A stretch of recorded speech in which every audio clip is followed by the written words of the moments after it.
started with a dream. I had a dream once where I was walking along the streets of my childhood neighborhood, Parkhurst, Johannesburg, South Africa. I walked that neighborhood a million times over throughout my younger days, straight into my adulthood. I moved there when I was 9 years old, and the entire mile by mile radius of this radical community was my safe container growing up into the woman I show up as today. In this dream, I was only a few short blocks away from the house I lived in for the longest time. Decades of witnessing my mother and sister moving past each other like a force of nature against an impenetrable object. A decade of buried animals under the walnut tree in the front garden, and memories of the dogs getting drunk on the fermented fruit falling from the plum tree at the back. A decade of not ever really understanding or being affected from the world external from myself, a life's journey that was to happen the decade after this. A lot of my insecurity dreams in the past happened in this house, on this street, and this particular dream was no different, but it certainly has shown up in the contrast of colors in my life's experiences since. A few blocks away from my front gate, I saw myself in POV walking past my school friend's old house.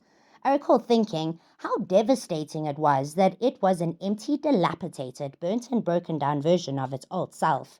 The self that filled my heart with joyful memories of girly sleepovers and midnight discussions about boys in chat groups on IRC, where we would all collect ourselves over weekends and walk the neighborhood streets to get to the local library and swap our books and hang out in the local park and swimming pool or at the skateboard ramp to watch the boys, of course. Passing that house in this dream state reality, it was nothing like how I remembered. I sensed a looming presence coming up the road behind me, just a few short blocks away. As I turned my head back, the pure magnificence of the size of this gorgeous, ginormous, alpha male lion turned the corner and into my direction. His eyes locked, strong and focused onto mine, and I felt the urge to run for my life and get into the safety of my house. I ran to the end of the corner of the road. My house was the second to the left of 19th Street and 2nd Avenue. I got to the wrought iron gate and struggled to unlock the padlock, which was inconveniently placed on the inside of the bars. My heart races, recalling this dream, adrenaline, fear, and disbelief of the enormity of His Majesty. His megalithic mane was thick, long, and wild, like a wise wizard who stood proudly in his strength with determination in his focus. I turned my head in anticipation towards the corner of the street, and to my disbelief, from the top of First Avenue West, there comes racing at full velocity a stealthy supersized black Jaguar, fast approaching me with fast-forward movement in accelerated motion towards me, racing down the road. I remember thinking, well, this is good. If it meets with the lion coming around the corner, it may engage and distract the giant king of the jungle from hunting me down. I managed to get the lock off the gate and slip inside through the gap just in time as they both simultaneously arrived in front of the gate with a screeching skid to a halt. I stood in my driveway, the kind where you park one behind the other. For some reason, there were a few cars parked in the driveway that leads to a back garden behind the house leading itself to the entry of the kitchen. I stood in absolute bemusement at the extreme size of these two magnificently detailed feline gods in front of my eyes. They seemed to telepathically acknowledge each other and turned against me with an unbelievable roar and jumped up against the gate in a vicious act of engagement. I ran through the front garden and into the entrance of my sister's cottage, and through her bedroom window overlooking the driveway, I watched the two of them taking turns in jumping and ramping and crashing against the solid structure I believed held strong for my own safety.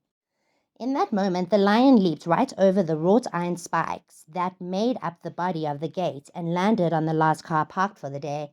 It wasn't an instant later the black Jag landed on the ground next to him.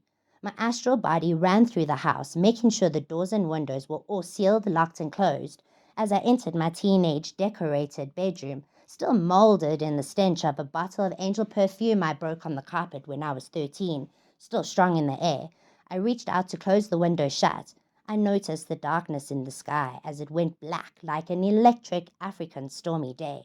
There was a mad panic in the streets, lights from the cars and news agencies parked wherever they stopped, noise from animal captivity activists amongst a crowd of hunters and poachers with large guns and spear knives in hand, all screaming through the gate, wanting to come in, or watching, witnessing the feline pair walking on top of the roofs of the cars leaving gigantic indented paw prints and deep, long scratches along their path, demolishing the cars parked in a row leading to the back garden where both of them disappeared. I took this opportunity to run to the front gate and unlock the padlock to get out of the property for my own safety, pushing through the crowd on the other side trying to get in. I found myself standing in the middle of the street, witnessing the crowd of people racing towards my backyard down the driveway. All around me, neighbors running into their homes, jumping over their periphery walls, shutting doors, closing curtains from exposed windows, and evacuating the streets like a tsunami clearing out what's in its way. Standing in the silence of the stillness, I found my calm to carry on walking down the road once again, heading in another direction as the sky turned a perfect hue of cotton candy dawn and the sunlight came back in time to let me head off into the sunset.